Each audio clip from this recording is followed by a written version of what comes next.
Time now for the Daily Answer, sponsored by Salem Surround on The Answer Now TV. I don't want to get distracted from the most important issue of the day. I'm starting to believe that some of the reporting that suggested that the E-word issue was purposefully launched before the treasonous conspiracy story came out involving Obama and members of the Obama administration, I'm starting to think that that timing was no accident.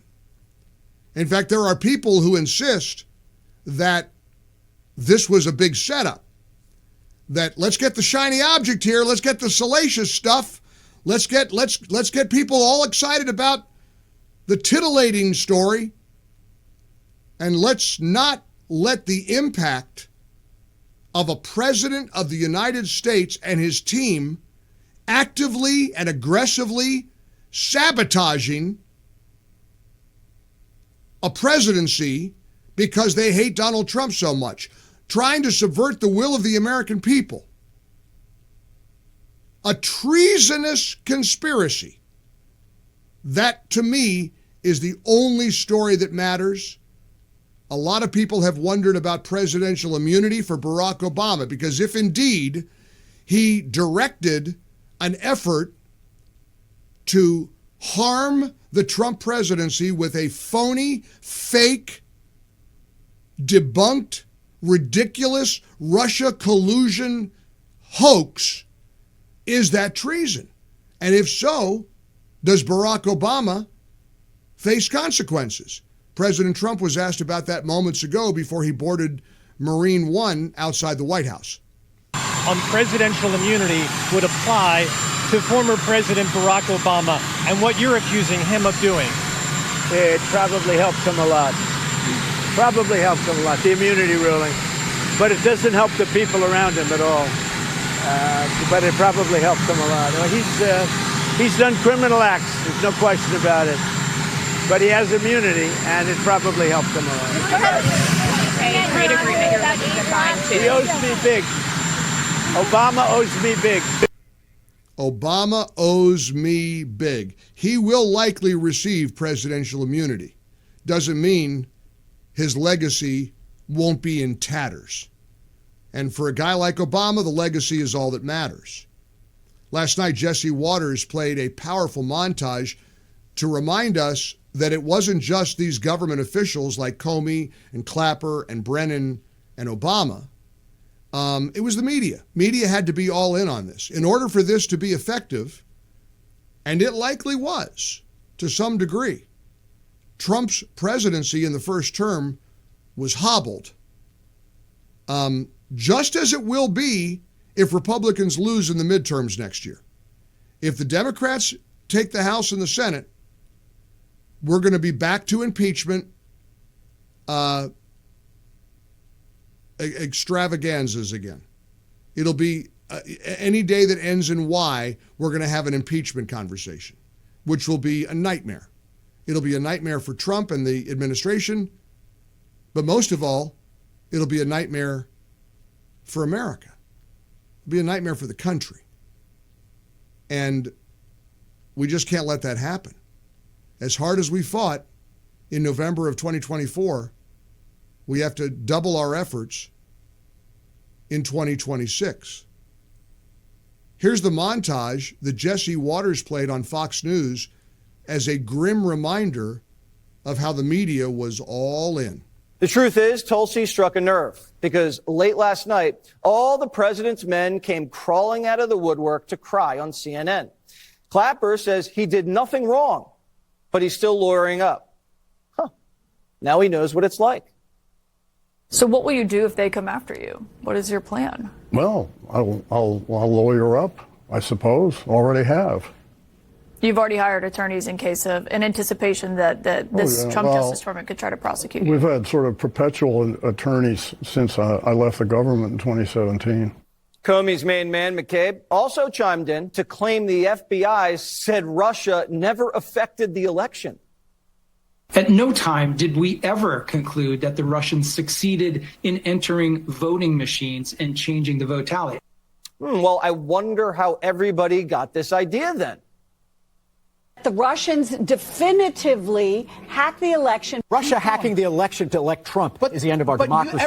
Votes were definitely affected. Russia hacked the election to tilt it to Mr. Trump. The president does not want to come to terms with the fact that the Russians hacked the election. Russia hacked the election. Russia did hack the election. Russia hacked the election. The FBI, the CIA, the NSA, the former director of national intelligence, James Clapper, I mean, they've all said this. So to believe that that's wrong, you have to believe they're all involved in an elaborate conspiracy to get Donald Trump.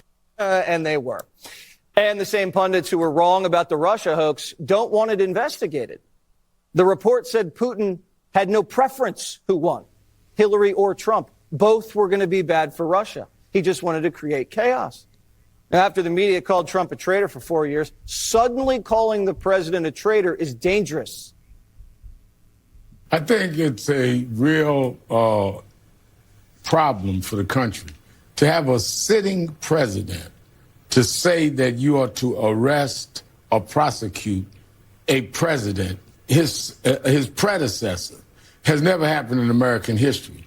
And to get people all geared up, all you need is some nut to feel I should make a citizen's arrest. I think it is very dangerous for the country. Let's back up. Yeah.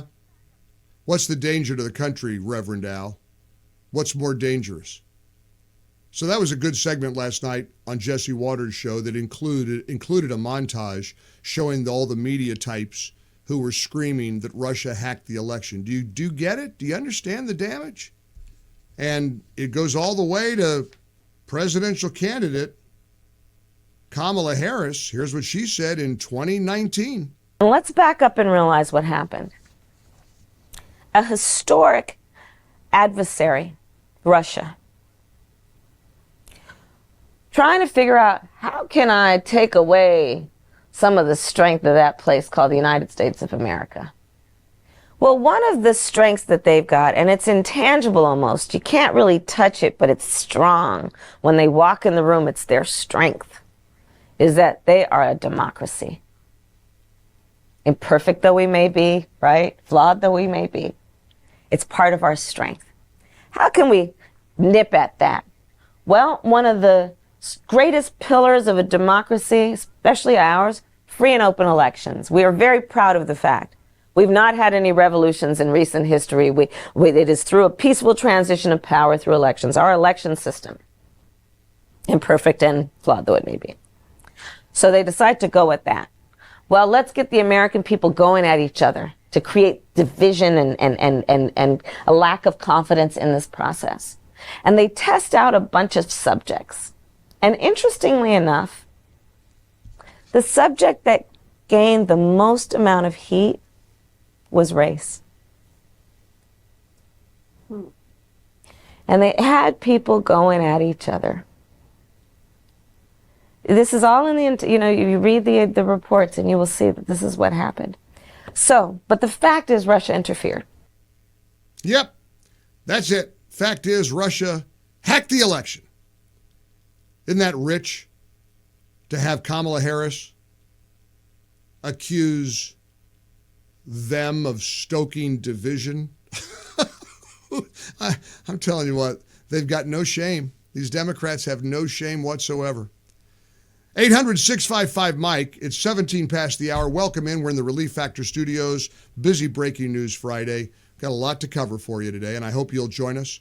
And feel free to step up. Yesterday, of course, the real shocking news that Hulk Hogan died at the age of 71. I went over to Clearwater, Florida to interview some folks in his neighborhood and at Hogan's Hangout right there on Clearwater Beach.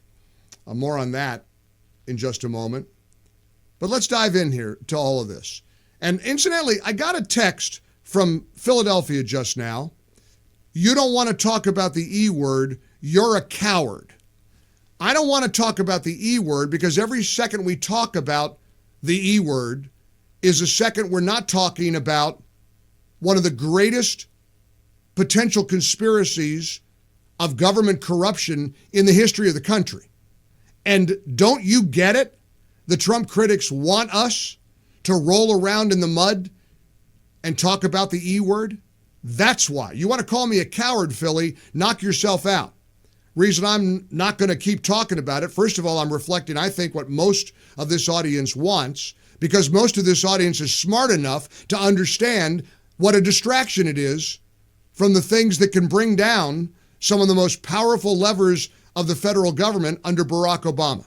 800, maybe you disagree. That's okay. Let's talk about it. 800-655-MIKE. Call or text, but join us. For full shows, live and on demand, it's Salem News Channel. Stay informed anytime, anywhere with the Salem News Channel and 9:30 a.m. TheAnswer.com. This has been The Daily Answer, sponsored by Salem Surround on The Answer Now TV.